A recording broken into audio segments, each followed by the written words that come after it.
Once upon a time, there was a man who had a very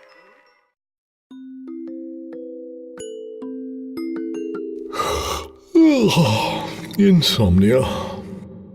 When would this tedious day finally come to an end? Thought Arthur Coalcock wearily. Arthur was very tired, very hungry, and altogether irritated. He really was a miserable old sod. There was absolutely nothing to eat. The cupboards were bare, and apart from a mouldy old stale block of Parmesan cheese, the refrigerator was completely and utterly empty. There wasn't even any milk for a soothing cup of tea. Oh, it was all that Beverly's fault. That wretched woman must have gone out somewhere earlier on, without even telling him. Arthur was furious that she hadn't done the week's shopping, and also the place was quite a mess.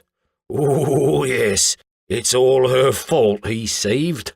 Arthur had always been an impatient man, and he'd never liked or had any time for many people. Sadly, this included his devoted wife Beverly.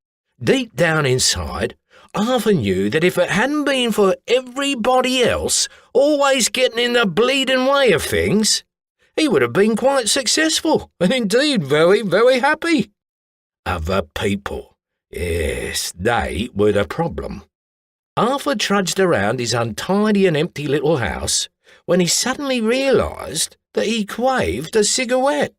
The trouble was, he didn't think that he smoked anymore, but he wasn't entirely sure. This frustration irritated him all the more because he didn't even seem to have any cigarettes. Again, Arthur wearily put his hands deep down into the pockets of his tattered old dressing gown and felt nothing more than the annoying texture of some fabric fluff and a few old crumbs. He then looked down at his ratty old brown slippers and realised that his poor old callus-covered sore feet were cold, very, very cold. Well, what kind of wife was Beverly? Surely he deserved better than this. Yes, it was all her fault. He could not wait for her to come home. He would then surely give her a piece of his tired old mind. Poor old Arthur was so very tired, and so very irritated, and so very, very unhappy.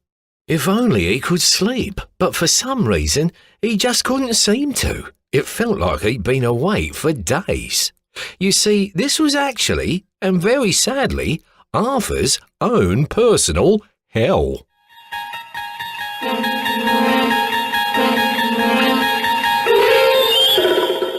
Arthur had actually died from a sudden heart attack 29 years earlier, and this sad, miserable existence in eternity was in fact exactly according to the design and instructions which Arthur had laid out through the way in which he had chosen to live his life.